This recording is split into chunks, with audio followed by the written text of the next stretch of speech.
അതുപോലെ തന്നെ അവിടെ 2 പേർ മരണപ്പെട്ടു എന്നുള്ള ഒരു വാർത്ത കൂടി വരുന്നുണ്ടല്ലോ സനോജ്. പൂഞ്ഞാറിൽ വീട് ഇടിഞ്ഞ് വീണ് 2 പേർ മരിച്ചു എന്നൊരു വാർത്ത കൂടി വരികയാണ്. അതിൻ്റെ വിശദാംശങ്ങൾ എങ്ങനെയാണ്?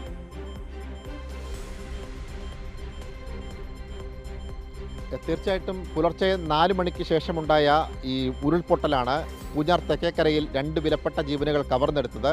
അവിടെ 2 പേർ, അതായത് ആ വീട്ടിലുണ്ടായിരുന്ന 2 പേരാണ്. അവരെ സംബന്ധിച്ച് പറയുകയാണെങ്കിൽ വളരെ നിർധനരായ കുടുംബം. ഒരാൾ സൗജന്യമായി നൽകിയ സ്ഥലത്ത് ഒരു ജീവിതായുസ് മുഴുവൻ സമ്പാദിച്ച സമ്പാദ്യം കൊണ്ട് പടുത്തുയർത്തിയ ഒരു വീട്. ആ വീട്ടിൽ 5 പേരുണ്ടായിരുന്നു. മൂത്ത മകളെ നേരത്തെ തന്നെ വിവാഹം കഴിച്ചയച്ചു. രണ്ടാമത്തെ മോൾ പഠനവുമായി ബന്ധപ്പെട്ടുകൊണ്ട് വീട്ടിലുണ്ടായിരുന്നില്ല. പിന്നെ ഉണ്ടായിരുന്നത് മാതാവായിരുന്നു. ഒപ്പം തന്നെ മകൻ ജോസ്വിനും ഒപ്പം തന്നെ മാതാവുമാണ് ആ വീട്ടിലുണ്ടായിരുന്നത്.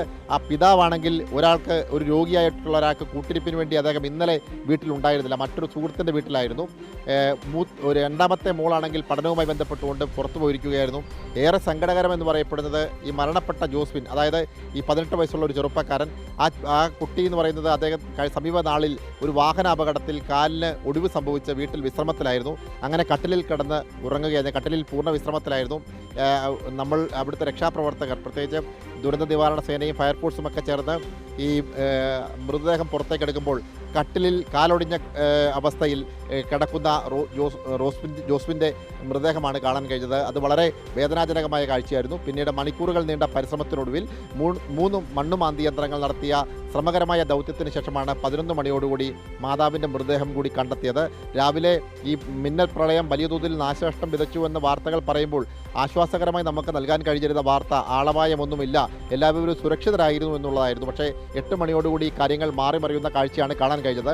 8 മണിയോടുകൂടിയാണ് ഇത്തരത്തിൽ ഉരുൾപൊട്ടലിൽ 2 പേരെ കാണാതായി എന്നറിയപ്പെടുന്നു. പിന്നീട് ഒരാളുടെ മൃതദേഹം കണ്ടെത്തുന്നു, മറ്റൊരാൾക്ക് വേണ്ടി തെരച്ചിൽ നടത്തുന്നു. അങ്ങനെ രണ്ടാമത്തെ ആൾ മരണപ്പെടുന്നു. അങ്ങനെ ഈ പ്രളയത്തിൽ 2 വിലപ്പെട്ട ജീവൻ കൂടി നഷ്ടപ്പെട്ടിരിക്കുകയാണ്. ആ മിന്നൽ പ്രളയം സൃഷ്ടിച്ച ആഘാതം, പ്രത്യേകിച്ച് ആ മേഖലയിൽ, പ്രത്യേകിച്ച് മലയോര മേഖലയിൽ, മീനച്ചിൽ താലൂക്കിൻ്റെ മലയോര മേഖലയിൽ ഉണ്ടായ ഉരുൾപൊട്ടലിൻ്റെ ദുരിതം പേറുന്നത് ഇപ്പോൾ ഈരാറ്റുപേട്ട നഗരവാസികളാണ്. ഒപ്പം തന്നെ പാലായിലെ നഗരവാസികളാണ്. അവരാണ് ഇപ്പോൾ ഈ ബുദ്ധിമുട്ടുകൾ നേരിടുന്നത്. അതിൻ്റെ നേർസാക്ഷ്യമാണ് ഇപ്പോൾ നമ്മൾ കാണിച്ചത്.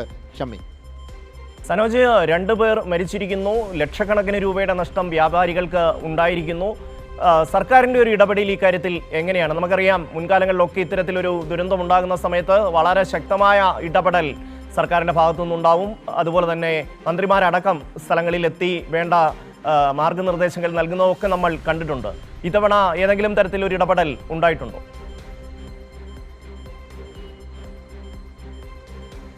അല്പം മുമ്പ് മുൻ മന്ത്രി കൂടിയായിട്ടുള്ള BN വാസവൻ ഉൾപ്പെടെയുള്ള ആളുകൾ ഈ മേഖലയിൽ സന്ദർശനം നടത്തിയിരുന്നു. കാരണം വ്യാപാരികൾക്കുണ്ടായ നഷ്ടം വളരെ വലുതാണ് എന്ന് അദ്ദേഹം നേരിൽ കണ്ട് വിലയിരുത്തിയിട്ടുണ്ട്. ഈ നഷ്ടത്തിൻ്റെ വ്യാപ്തി എത്രത്തോളം ഉണ്ട് എന്ന തരത്തിൽ ഈ ഇടതുമുന്നണി ഒരു കണക്കെടുപ്പ് നടത്തി ഇവർക്ക് അർഹമായ നഷ്ടപരിഹാരം നൽകണമെന്നുള്ളൊരു ആവശ്യം ഉന്നയിച്ചുകൊണ്ട് രംഗത്ത് വരാൻ തീരുമാനിച്ചിട്ടുണ്ട്. കാരണം അത്രത്തോളം പറഞ്ഞറിയിക്കാൻ പറ്റത്തില്ലാത്ത, ഇപ്പോൾ നമ്മൾ തൊട്ടപ്പുറത്തൊരു ഫർണിച്ചർ ഷോപ്പിൽ കയറിയപ്പോൾ ആ ഫർണിച്ചർ ഷോപ്പിൽ ഓണത്തിന് മുന്നൊരുക്കം എന്ന നിലയിൽ ഒരുപാട് തയ്യാറെടുപ്പുകൾ നടത്തി ഫർണിച്ചറുകൾ അവിടെ എത്തിച്ചിരുന്നു. എന്നാൽ ആ ഫർണിച്ചറുകൾ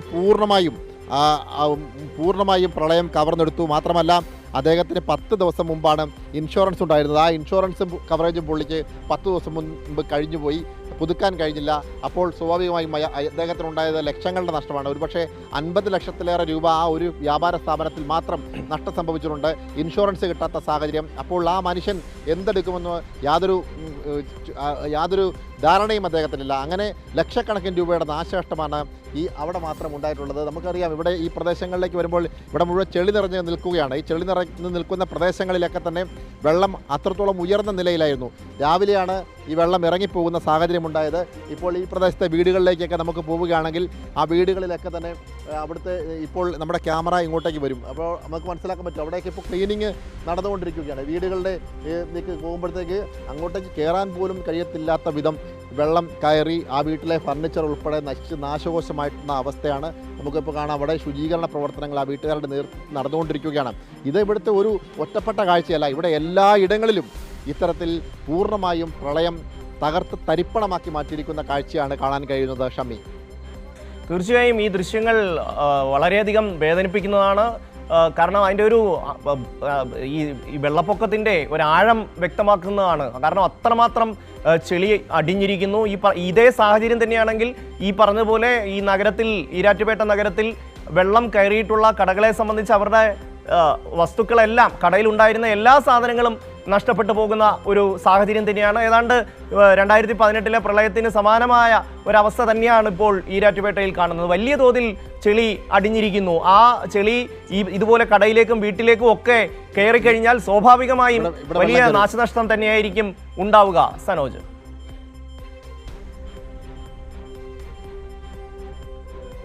തീർച്ചയായിട്ടും വലിയ തോതിലുള്ള നാശനഷ്ടമാണ് ഉണ്ടായിട്ടുള്ളത്. എല്ലാ വീടുകളിലും ഇത്തരത്തിൽ വെള്ളം കയറുന്ന ഒരു സാഹചര്യമാണ്, ചെളികൾ നിറഞ്ഞ ഒരു സാഹചര്യമാണ്. ഇപ്പോൾ നമ്മൾ ഈ കാണുന്ന ഈ വീടിൻ്റെ പ്രദേശങ്ങളിലൊക്കെ തന്നെ ചെളികൾ കയറി അവരെല്ലാം ഇപ്പോൾ ശുചീകരണ പ്രവർത്തനത്തിൽ പങ്കെടുത്തുകൊണ്ടിരിക്കുകയാണ്.